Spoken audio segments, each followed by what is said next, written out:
You may have seen this viral video showing a New York City nurse having a disagreement, an argument with some black teenagers over who has the right to this rent-a-bike, an electronic scooter that you rent through the app, and then the bike rack unlocks the bike, and you can take it for a ride for however long you pay. And they accused her of trying to steal their bike.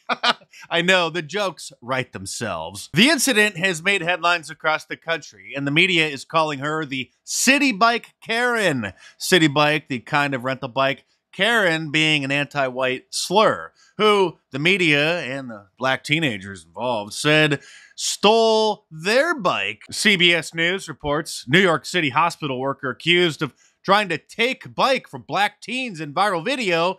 Bellevue Hospital now investigating, and she's been put on leave. So she's lawyered up knowing that she's about to get fired, and a Wikipedia page posted dedicated to doxing her.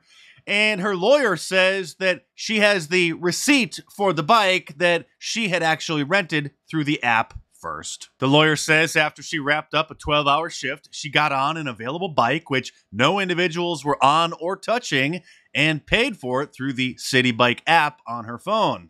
As she backed up from the docking station, a group of 5 people, 5 black teens, approached her and claimed the bike was theirs. One or more individuals in that group, the black teens, physically pushed her bike with her on it back into the docking station, causing it to relock. One of the individuals, the black teens, then covered the bike's QR code, stopping her from paying for it again so she could leave. And by the way, she was pregnant. If the group of teens had been white, then the video would have never gone viral, certainly wouldn't have made any headlines, nobody would have noticed.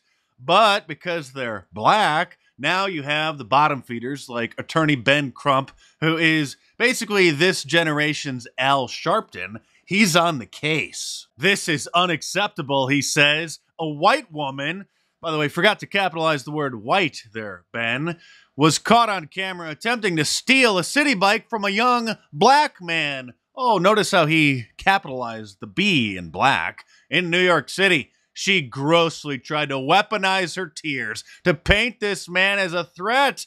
This is exactly the type of behavior that has endangered so many capital B black men in the past. But thankfully, since Elon Musk is in control of Twitter, the fake news is getting exposed quite often.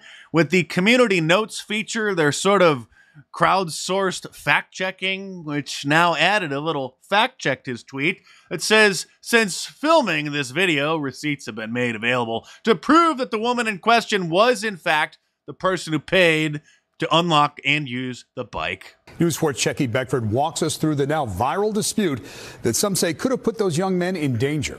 Well, yeah, I mean, stealing someone's bike definitely could put you into danger. Ben Crump really should get sued for defamation, but unfortunately, this poor woman is probably going to end up losing her job because you're not allowed to be caught on a viral video disagreeing with a black person. Remember this viral video from a few years ago when this woman was dubbed the Central Park Karen because she called 911 after a black man was harassing her in Central Park and described what he looked like, and so she was deemed racist. Now, technically, she was violating the park rules. She didn't have her dog on the leash, but the way that the black man approached the situation definitely could have been interpreted by any reasonable woman in the middle of nowhere that he had bad intentions. The video only showed part of the situation, but he posted on his Facebook page what he admits he said to her after he was being the Central Park hall monitor and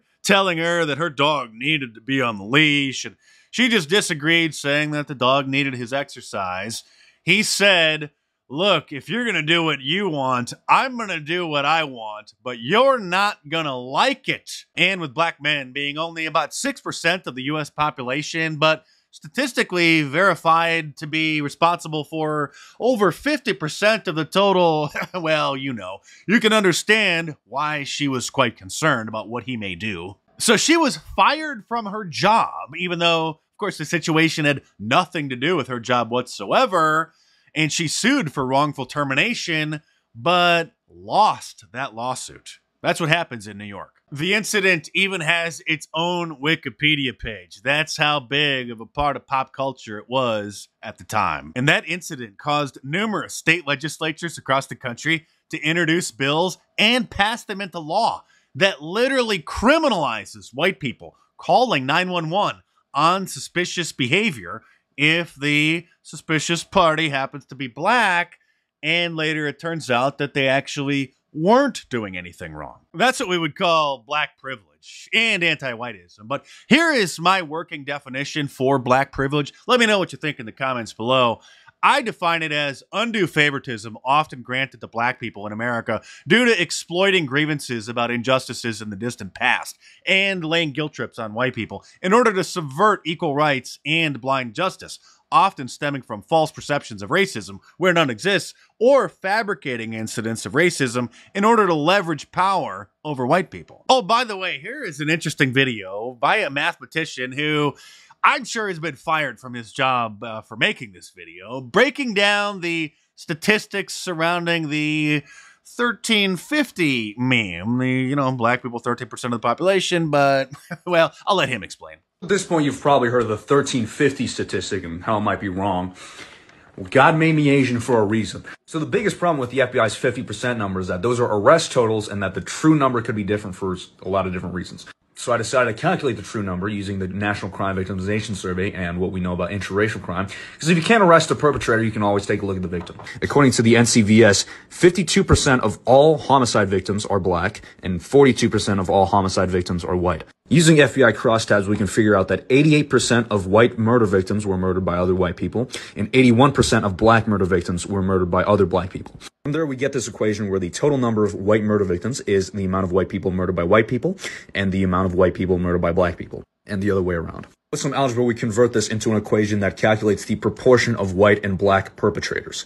So with this method, we can calculate that the true number isn't 50%, but 60% of all murders were committed by black people. Well, sir, those are some very interesting calculations, and thank you very much for risking your entire career by pointing out those facts. In other news, the Bud Light backlash continues, and the company is reportedly getting ready to release some special camouflage bottles trying to appeal to veterans and people in the military, which I'm sure is only going to cause them to avoid Bud Light even more. And now that the Bud Light boycott has been going on for, I think, 2 months now, and it will go on for an eternity because no normal person is going to buy Bud Light ever again, Ted Cruz finally decided that it was safe for him to weigh in on the situation without looking like a homophobe. Listen, I can't think of a company in modern times that has more alienated its customer base and seemed to have so little understanding of who it is that actually drinks Bud Light. But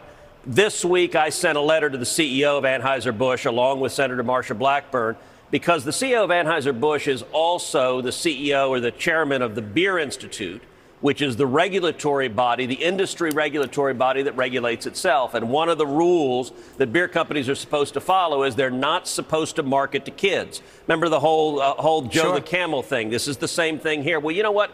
Dylan Mulvaney, a massive percentage of Dylan Mulvaney's audience are kids. And Budweiser was trying, I believe, with this ill-fated marketing attempt to target teenagers. If you look at things Dylan Mulvaney has online, it's things like Days of Girlhood.